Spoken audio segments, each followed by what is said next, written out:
সন্ত্রাসের যে সিস্টেমটা চেটিয়ার বাহা পাতলা ভাগান, আমরা সাঁওতালরা যদি একসাথে না বসবাস করি সেই জিনিসটা পসিবল কখনোই নয়।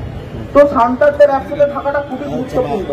এখানে একটা উঁচু নিচুর একটা বিভাগ সরকার চিরকাল করে এসছে, সরকারের এই মানসিকতা চিরকাল ছিল। শুধুমাত্র এই সরকার না, ভারত স্বাধীন হওয়ার পর থেকে এরকম একটা মনোভাব ছিল, যে কারণে আদিবাসীদের তোলা হচ্ছে। আমরা রিসেন্টলি খবর পেলাম রানীবাঁধে নাকি বক্সাইট পাওয়া গেছে। ঝাড়গ্রামে জুলজিক্যাল সার্ভে টিম ডেলি কিছু না কিছু সার্ভে করে সম্ভবত ঝাড়গ্রামেও কিছু না কিছু খনিজ পাওয়া যাবে। এবার এটা একটা বিশাল কোইন্সিডেন্স যে হয়তো আদিবাসীদের খনিজের ওপর না শুলে ঘুম হচ্ছে না, তাই আদিবাসীদের বাড়ির তলাতেই খনিজ পাওয়া যাচ্ছে। এটাই মেনে নিতে হবে, আদিবাসীরা যদি খনিজের ওপর না শুয়ে ঘুম আসছে না, কারণ সব গ্রাম খনিজের ওপর আদিবাসীদের গ্রাম কিন্তু খনিজের ওপরই হচ্ছে। কারণ ভিক্টোরিয়ার তলায় সার্ভে করুন তো ভিক্টোরিয়ার তলায় পাওয়া যাবে না, বিধানসভার তলায় পাওয়া যাবে না, হাইকোর্টের তলায় পাওয়া যাবে না, পাওয়া যেতেই পারে। সার্ভে করে না, সার্ভে শুধু আদিবাসীদের গ্রামের ভেতরে হয়। আমাদের বক্তব্য সোজা, উন্নয়ন অনেক ভাবে করা যায়, আমরা উন্নয়নের বিপক্ষে নয়। যারা অনেকে এটা রটানোর চেষ্টা করছে, অনেক রাজনৈতিক দলের মুখপাত্ররা বলছে, আমি মুখপাত্রদের পরে আসছি, তারা বলছে যে এরা উন্নয়নের বিপক্ষে। আমরা উন্নয়নের বিপক্ষে নয়, আমরা আদিবাসী উচ্ছেদের বিপক্ষে। আমরা জল জঙ্গল জমিনের পক্ষে। জল জঙ্গল জমিনকে সরিয়ে দিয়ে কখনো উন্নয়ন হয় না। আজকে বলছে গাছ কাটা হবে না, গাছ তুলে নেওয়া হবে। আমরা গাছের জন্য লড়াই করছি, জমির জন্য লড়াই করছি, জঙ্গলের জন্য লড়াই করছি। গাছের অক্সিজেন শুধু আদিবাসীর একা নেই, আর কারো অধিকার নেই অক্সিজেনের ওপর, তখন তো কেউ লড়াই করতে আসে না। শুধু গাছের জন্য আদিবাসী লড়াই করবে, জঙ্গলের জন্য আদিবাসীরা লড়াই করবে। আদিবাসীদের একার দায়। আজকে না হয় ওখানে কয়েকটা গ্রাম আছে, আদিবাসীরা চিরকাল জঙ্গলের জন্য লড়াই করে এসছে, আদিবাসীরা চিরকাল জলের জন্য লড়াই করেছে। আজকে কলকাতার অবস্থা দেখুন, কটা পুকুর আছে, কটা ঝিল আছে। আজকে আদিবাসীরা লড়াই করতে বলে কিছুটা জল আছে, কিছুটা জঙ্গল আছে। এই আদিবাসীদের যে লড়াইটা, এটাতে আমরা সবাইকে ডাকছি, যত সুশীল সমাজ রয়েছে, বুদ্ধিজীবীরা রয়েছে, আমরা সবাইকে ডাকছি।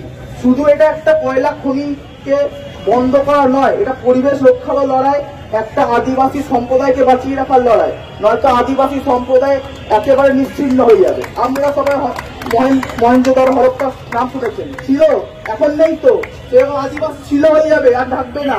এটাই চেষ্টা করছে। আদিবাসীদের যদি এক জায়গা থেকে সরিয়ে দেওয়া যায়, আদিবাসীদের যদি বিচ্ছিন্ন করে দেওয়া যায়, আদিবাসী হারিয়ে যাবে। প্ল্যান এটাই, সোজা কথা। আজকে আমি এই র্যালিতে অসংখ্য ছাত্র দেখতে পাচ্ছি, ছাত্রদের যে এই বিষয়টা নিয়ে এত অ্যাওয়ারনেসের জন্য অসংখ্য ধন্যবাদ, যারা এই বিষয়টা নিয়ে অ্যাওয়ারনেস ছড়াচ্ছে এবং বিভিন্ন জায়গায় প্রতিবাদ উঠে এসেছে, রাজ্যের বিভিন্ন কোণায় উঠে এসেছে। হয়তো টিভিতে দেখা যাচ্ছে না, হয়তো নিউজ পেপার দেখা যাচ্ছে না, তার কারণ হচ্ছে সরকার অনৈতিকভাবে কয়েকদিন ধরে ওখানে ইন্টারনেট বন্ধ করে রেখেছিল।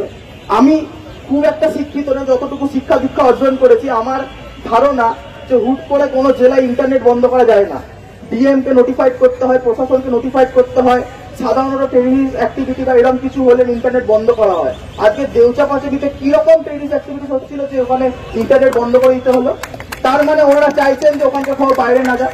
এমন উন্নয়ন, ইন্টারনেট বন্ধ করে উন্নয়ন করতে হচ্ছে, এমন উন্নয়ন গ্রামকে পুলিশ দিয়ে ঘিরে উন্নয়ন করতে হচ্ছে।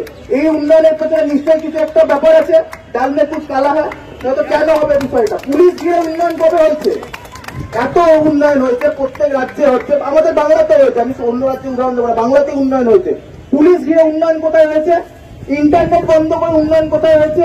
গ্রামে গ্রামে পুলিশ গিয়ে কেন ধমকাচ্ছে, কেন ছেলে মেয়েদের চমকাচ্ছে, আদিবাসীদের কেন কেস দেওয়া হচ্ছে? আজকে যখন আমরা বলতে এসেছি, সবাই বলছে বহিরাগত, লোকাল নয়, লোকাল ছাড়া প্রতিবাদ করা যায় না। আজকে ওখানে হতে পারে দুটো গ্রাম আছে, তার জমি আছে, তার কিচেন বেডরুম তার দায়িত্ব। জাহেদ খানটা তো আমাদেরও, জাহেদ খান কি ওরা কোনো একজনের বাপের এলাকা? জাহেদ খান এত বিভিন্ন ধর্ম, যারা ধর্মীয় লোকেরা রয়েছে, তারা নিজের ধর্মস্থান বাঁচাচ্ছে, ধর্মস্থানে পূজা করছে। আমরা আমাদের ধর্মস্থান বাঁচাবো না? 50টা জাহেদ আমরা মাটির তলে পিছিয়ে দেবো?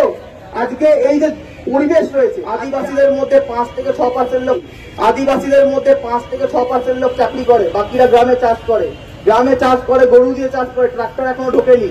গরু ছাগল চড়াবে কোথায়? মাঠ যদি না থাকে, আপনি একটা কলোনি দেবেন, কলোনি কংক্রিটের উপর গরু চড়াবো? গরুদের খাওয়াবো কি? চাষটা হবে কি করে? আজকে চাষ যদি না হয় আপনারা খাবেন কি? আদিবাসীরা যে চাষটা করে, আদিবাসীরা একা খায়? শহরের লোকেরা খায় না? বাকি সম্প্রদায়ের লোকেরা খায় না? আজকে জমি বাঁচানোর দায়িত্ব কি এক আদিবাসীদের? আদিবাসীরা লড়ছে, আদিবাসীরা লড়বে। আদিবাসীদের মধ্যে বাবা তিলকর রক্ত আছে, যিনি হচ্ছেন প্রথম স্বাধীনতা সংগ্রামী, প্রথম শহীদ। আদিবাসীদের রক্তে সিধু কানুর রক্ত রয়েছে, আমাদের মধ্যে ফুলে জানুর রক্ত বইছে। আমরা লড়াই থেকে কোনোদিন পিছু পাবো না, লড়াই চলছে, চলবে, সে রক্ত কিন্তু চলবে।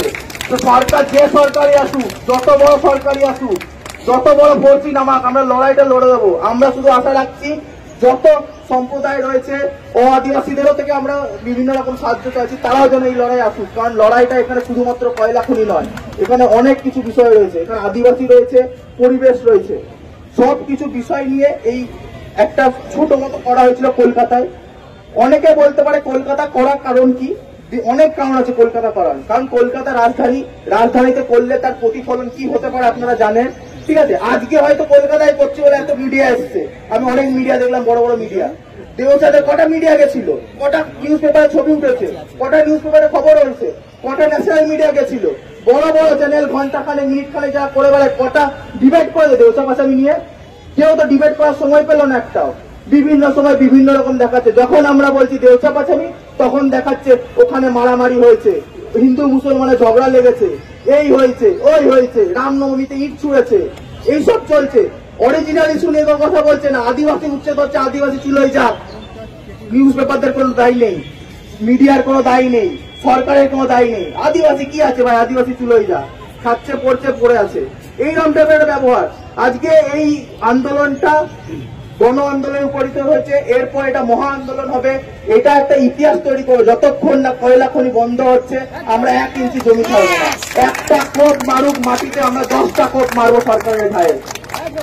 এই বলে আমি বেশিক্ষণ আলোচনা করব না, পরবর্তী বক্তারা রয়েছে। এই বলে যারা উপস্থিত রয়েছে সবাইকে সংগ্রামী অভিনন্দন, জোহার জানিয়ে আমার বক্তব্য শেষ করছি।